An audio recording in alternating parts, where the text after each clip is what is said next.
Hello everyone and welcome back to our new video.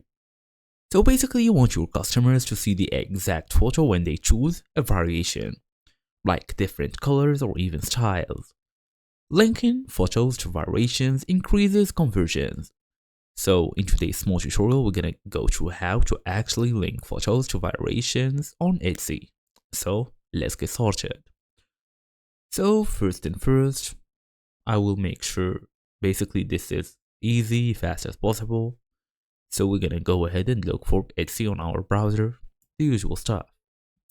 You can also go to Etsy.com, then we're gonna open the website all the way to log in using our email address and password so we can access the shop manager. So all the way to shop manager here, go all the way, tap on let's do this, all of this.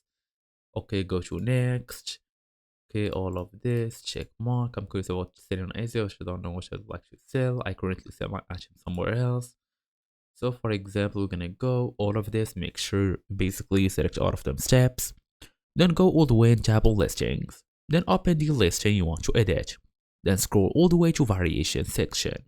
Then add or edit your variation like color or even style. You can then tap on manage variations, then select link photos to this variation. You can also assign the correct photo to each option, then tap save. So you're gonna ask me why all of this matters. It reduces buyer confusion, or basically the confusion of the buyer. It improves trust and boosts your sales. So make sure you upload clear, high quality photos before linking to make the process smoother. And that's the whole idea here. So thank you all for watching. I'll see you all in the next video.